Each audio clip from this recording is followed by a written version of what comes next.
ঈদের আগে টানা 1 মাস কাজ করার পর আমার একটা দিন ছুটি তো চাই। তো আজকে ঈদের দিন হচ্ছে একদমই আমার ছুটির দিন।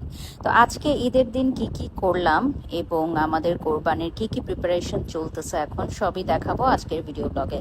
হ্যালো ভিউয়ার্স, আসসালামু আলাইকুম। আজকে আমার শ্বশুরবাড়ি থেকে ব্লগটা রেডি করতেছি। তো আমি একটু বেলা করেই ঘুম থেকে উঠেছি, কারণ আমার আসলে কোরবানিতে তেমন একটা কাজ থাকে না। আর আমার হাজব্যান্ড সবসময় বলে যে তুমি যেহেতু অনেক কষ্ট করো ঈদের সময় টানা 1 মাস একদম ব্যাক টু ব্যাক আমার শিডিউল থাকে, সো দ্যাট তুমি একটু দেরি করে ঘুম থেকে উঠো। সো আলহামদুলিল্লাহ, আমি আমার মনের মতো একটা শ্বশুরবাড়ি পেয়েছি, যেটা আসলে সব মেয়েদের একটা ড্রিম থাকে। সো এখন অনেকেই অনেক নেগেটিভ কমেন্ট করতে আসবে, বাট তাতে আমার কিছুই যায় আসে না, কারণ at the end of the day আমি অনেক সুখে শান্তিতে আছি আলহামদুলিল্লাহ। সো এই যে এজেলের জন্য ফার্স্ট হচ্ছে খাবারটা রেডি করা হলো। তো এজেল এখন প্রথম কোরবানির খাবারটা খাবে, যদিও এখনো আমাদের মাংস রেডি হয় নাই, তো এই জন্য মুরগির কোরমা দিয়ে ওকে স্টার্ট করে দিলাম। তবেও খেতে খেতেই আমাদের খাসির মাংসটা রেডি হয়ে গেছিল। তো এই যে আমার শাশুড়ি মা রান্না শুরু করে দিয়েছেন এবং আমি আমার শাশুড়ি মার রান্না দেখছিলাম আর কিছু ভিডিওস নিচ্ছিলাম।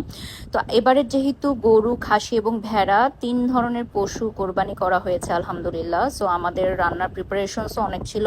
আমার শাশুড়ি মা সকালে ঘুম থেকে উঠেই খিচুড়ি এবং মাংস রান্না করে ফেলেছিলেন। তো দুপুরের আয়োজনটার জন্য সে আগে থেকেই হচ্ছে মশলাগুলো কষিয়ে রেখেছে, যাতে খুব তাড়াতাড়ি রান্না করা যায়। তো এইদিকে দেখতেই পাচ্ছেন আমাদের গরুটা এত বড় ছিল মাশাল্লাহ, যে এটাই শেষ করতে পারতেছিল না কসাই।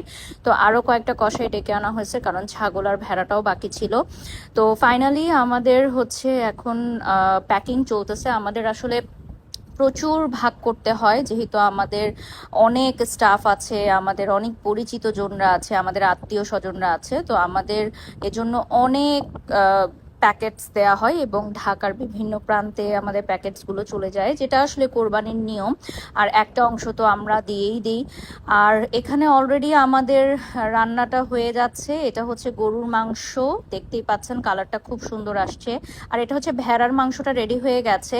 তো এখানে কিন্তু সম্পূর্ণ ভেড়ার মাংসটা আছে, তো আপনারা দেখলে বুঝতে পারবেন যে তেমন একটা কিন্তু হয় না, ভেড়ার মাংসটা অনেক কম পরিমাণের হয়, কারণ লোমগুলো বেশি থাকে।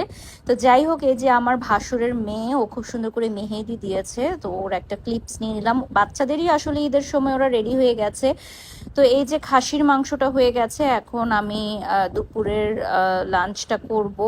আর আমার শাশুড়ি মার রান্নার তো তুলনাই হয় না, সে অনেক মজার রান্না করে। আমি যদি এভরিডে শ্বশুরবাড়ি থাকতাম তাহলে আমি জীবনেও হয়তো ডায়েট করতে পারতাম না, আর খাওয়াও কমাতে পারতাম না। তো যাই হোক, ঈদের সময় তো আর কোনো ডায়েট থাকে না, স্পেশালি কোরবানি ঈদের সময়। So thank you for watching.